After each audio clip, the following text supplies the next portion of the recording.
खबर है, ईरान का बहुत बड़ा दावा, नतांज परमाणु सेंटर पर हमले की खबर।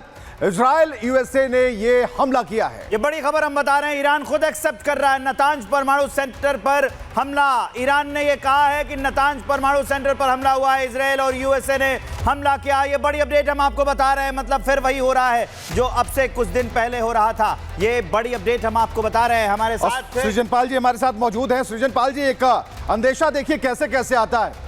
ईरान अभी तक कह रहा था कि कुछ बड़े शहरों को खाली करवाया जा सकता है, आईएईए का अपना दावा था, और इस वक्त जो ईरान ने एक और दावा कर दिया कि नतांज परमाणु जो संयंत्र है वहां पर एक बड़ी कोशिश की गई है। क्या इस खबर के मायने क्या है, इसका इंपैक्ट कितना बड़ा होने वाला है?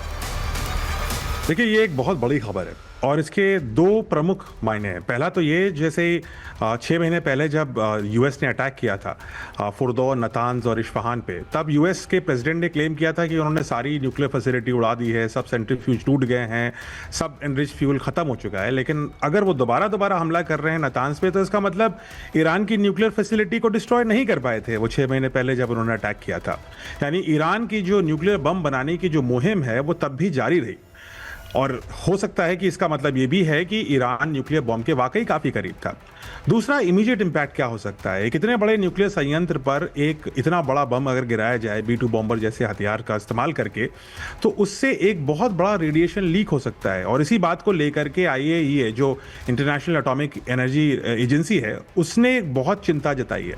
क्योंकि अगर इतने बड़े संयंत्र से परमाणु जो लीकेज होता है, सीजियम-137 का लीकेज होता है, और भी रेडियो एक्टिव आइसोटोप्स अगर लीक होंगे, तो वो जो इम्पैक्ट है वो सिर्फ ईरान तक ही सीमित नहीं रहेगा। क्योंकि ईरान दुनिया भर में हवाएं चलती हैं और वो हवाएं इस रेडिएशन को पूरी दुनिया तक फैला देंगी। ऐसा जब शेरनोबिल में हुआ था रशिया में, ऐसा ही परमाणु संयंत्र, वो सिविलियन था, लेकिन जब उसमें धमाका हुआ तो पूरे यूरोप में रेडिएशन आ गई थी। इसलिए अगर ऐसा होता है कि नतांज के ऊपर अटैक हुआ और नतांज से रेडिएशन लीक शुरू होती है, तो उसका इम्पैक्ट सारी दुनिया को भरना पड़ सकता है।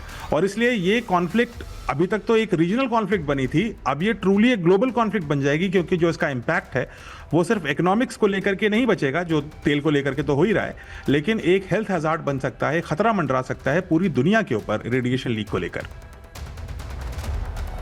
बहुत बहुत शुक्रिया सर तमाम जानकारियों के लिए, बातचीत के लिए, और आगे के संदर्भों को समझाने के लिए भी कि क्या चल रहा है। बहुत बड़ी खबर है, ईरान का बहुत बड़ा दावा, नतांज परमाणु सेंटर पर हमले की खबर।